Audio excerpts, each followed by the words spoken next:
네, 여러분 안녕하세요. 경제아나운서 TV입니다. 늦은 시간에 오늘 한번 영상을 또 찍어봅니다. 오늘 뉴스 보니까요. 네이버가 시총을 41조 원을 돌파했네요. 20만 원 후반대 정도 이제 주가도 올라갔고요. 보니까 항상 그런 것 같아요. 욕 먹는 곳, 또 욕 먹는 것이 뭐 돈이 된다. 뭐 이런 말 있잖아요. 규제가 최근에 나왔잖아요. 그 이후에 보니까 욕 먹는 곳들이 보면 꾸준히 집값이 됐든 주식 기업의 지분인 뭐 주식이 됐든 꾸준히 올라주는 것 같아요. 그만큼 사람들의 어떤 기본적인 심리가 담겨 있는 것 같아요. 내가 갖지 못하는 것, 내가 사지 못하는 것, 내가 얻지 못하는 것에 대해서 누군가가 갖게 되면 거기에 따르는 어떤 심리적인 상실감이랄까요? 이런 것들이 질투심으로 반영이 되고 또 이런 것들 때문에 내가 갖지 못하는 것을 갖고 있는 사람들에게 욕을 하고 하는 그런 현상들이 발생하는 것 같아요. 근데 자산시장에서도 마찬가지인 것 같아요. 이런 곳들이 사람의 심리가 또 그대로 반영돼서 결국 또 올라가는 것 같아요.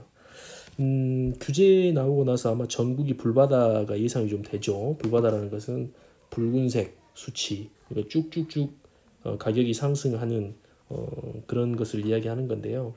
지금 넘치는 유동성으로 인해서 주식, 그 다음에 부동산 시장이 굉장히 상승을 좀 하고 있고 또 양극화가 계속해서 진행이 되고 있는 것 같아요. 또 산발적이고 국지적으로 굉장히 오버슈팅 되는 그런 경향도 좀 보이고 있고요. 향후 3, 4년 정도가 지나고 나면 저렇게 해서 돈을 벌었다고 할 정도의 특이한 모습의 특이한 양상의 신흥 부자들이 많이 나오기는 할 것 같아요. 지금 이 표를 보시면 아실 거예요. 이제 객관화된 이런 수치들을 참고하시고 이것들이 말하는 것이 뭔지를 아는 것이 굉장히 중요하거든요.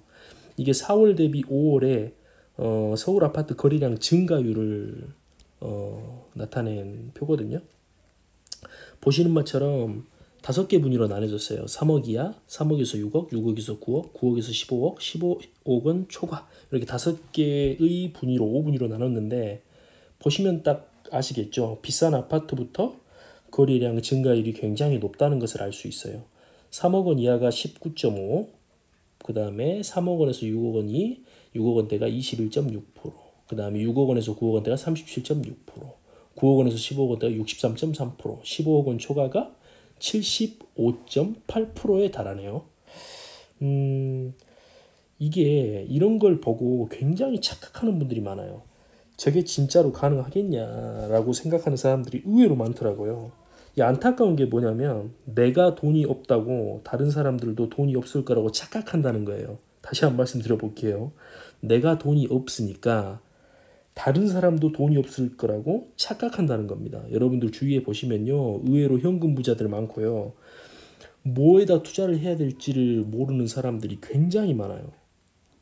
써야 될 돈, 들어가야 될 돈, 투자해야 될 돈은 많은데 어디에다 투자해야 되나, 어떻게 효율적인 투자를 해야 되나 고민하는 사람들이 생각 이상으로 많습니다. 그렇기 때문에 15억 이상, 20억짜리 물건들이 턱턱 나옴과 동시에 등기가 쳐지고 거래가 되는 겁니다. 근데 이 현상들을 무시하죠.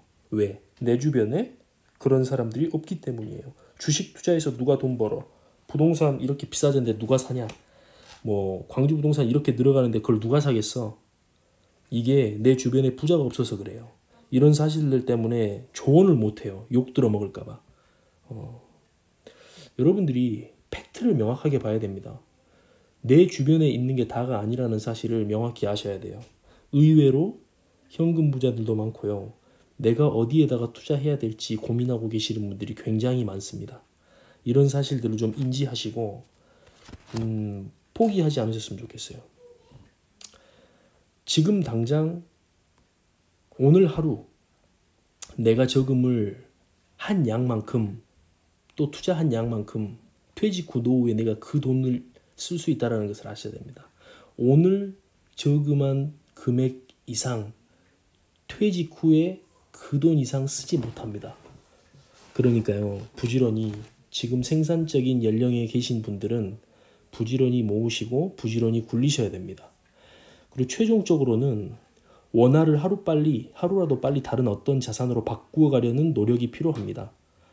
실물 자산 있죠. 뭐 부동산과 같은 좋은 입지의 부동산과 같은 실물 자산으로 바꾸시든지, 기업의 지분, 세계 1등 주식, 마이크로소프트, 애플과 같은 세계 시총 1등 기업, 또는 자율주행 시대가 열릴 텐데 세계 1등 자율주행 기술을 가지고 있는 테슬라와 같은 인류 기업의 지분을 확보해야죠.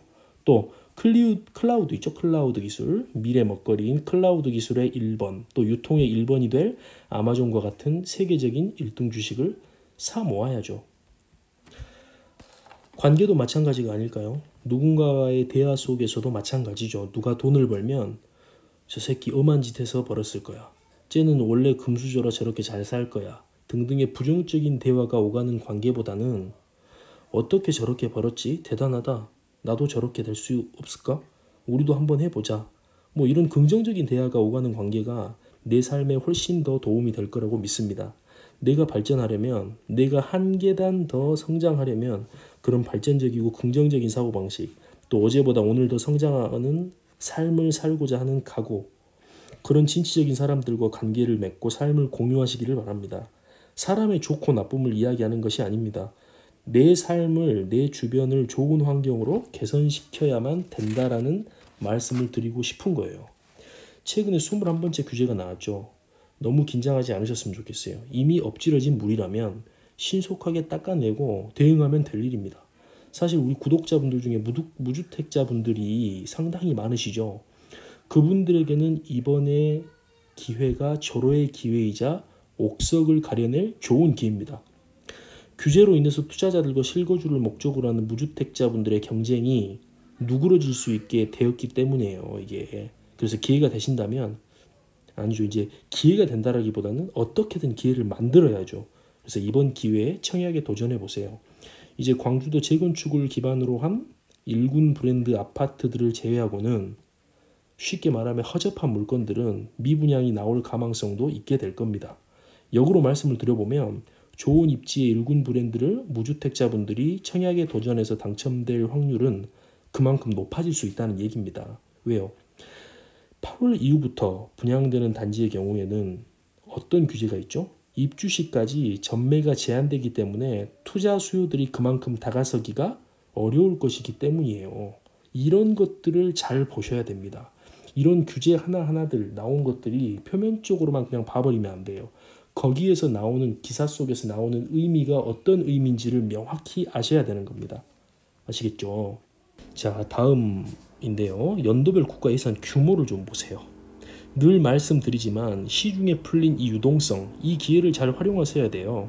올해만 해도 추경을 포함해서 550조 원이라는 천문학적인 돈이 풀려요. 근데 내년부터 배정될 예산들을 좀 보십시오. 뭘 더 말씀드리겠습니까? 이럴 때 흔히 하는 말 있죠? 닥치고 사모하라. 여러분, 부지런히 여러분의 현금을 좋은 자산으로 바꿔 나가세요. 이게 정말 필요합니다. 이게 뭐 다른 말이 필요 없어요. 이럴 때 모으지 못하면 정말 그 양극화가 심각해지는 이런 시기에 내가 하위층으로 가는 겁니다. 내년 부처 예산이 지금 543조가 요구됐대요.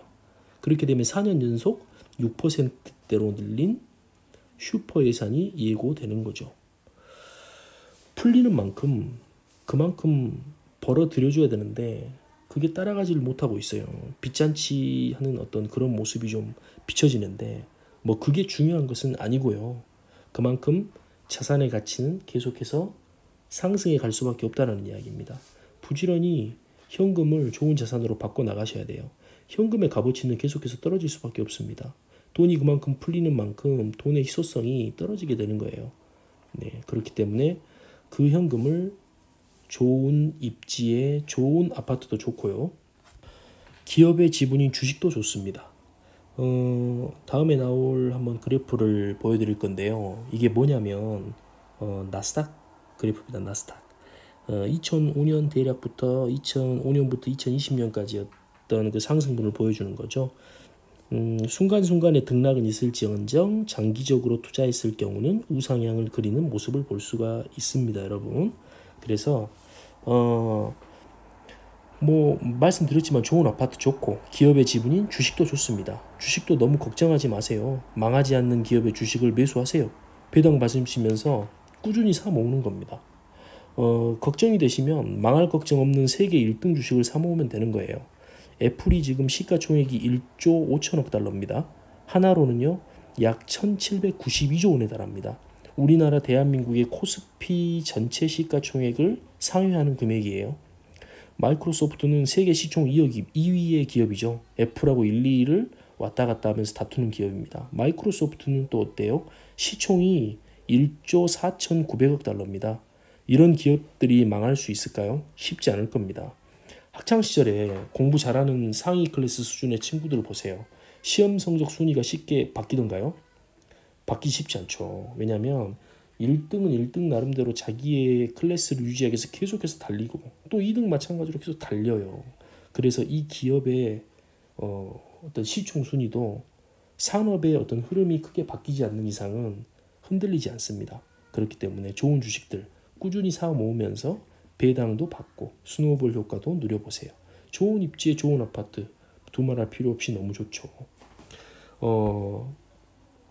그래프 보셨죠? 애플 주가, 마이크로소프트의 주가 어때요? 계속해서 우상향해 나가는 모습을 볼 수 있죠. 우리나라의 코스피처럼 박스권에 갇힌 모습이 아니에요. 생산성이 계속해서 향상될 수 있는 기업들이 미국의 기업들이죠. 네, 세계적인 시장에서 상위 1, 2등을 꾸준히 유지하는 이런 좋은 기업들 사모으는 것도 강력하게 추천을 또 드립니다. 그래서 여러분들 너무 한 가지 투자 방법에만 매몰되지 않으셨으면 좋겠습니다. 여러 가지 파이프라인들을 만들어 보시고요. 부동산도 좋고 주식도 좋고 또 사업을 하시는 분이라면 사업의 확장도 좋고요. 그렇지만 우리가 잊지 말아야 될 것 중에 하나는 유동성이 굉장히 풀리는 장이다. 이게 단기간 1년, 2년에 끝날 문제가 아니다. 라는 것 염두에 두셨으면 좋고요. 또 최근에 이제 IMF에서 발표한 어떤 그런 모습들 보고서를 보면요. 굉장히 또 쇼킹해요. 우리나라가 빚잔치를 멈추지 않으면 IMF의 위기가 제2 IMF가 또 올 수도 있다라는 뉘앙스의 보고서들을 계속해서 발표를 하고 있죠.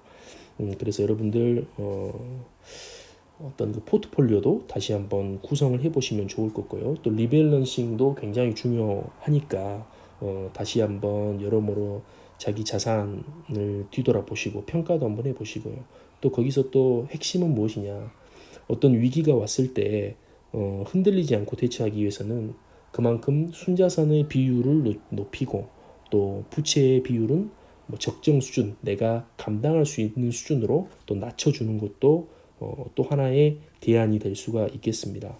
그래서 어떤 위기가 와도 흔들리지 않고 투자의 생활을 이어갈 수 있는 우리 구독자분들이 되셨으면 좋겠어요. 저 또한 그렇게 하려고 굉장히 노력 중에 있습니다. 네, 오늘 밤 또 늦은 시간에 영상을 올려봤는데요. 긴 시간 시청해 주셔서 감사드리고요. 또 다시 찾아뵙겠습니다. 행복한 밤 되세요. 감사합니다.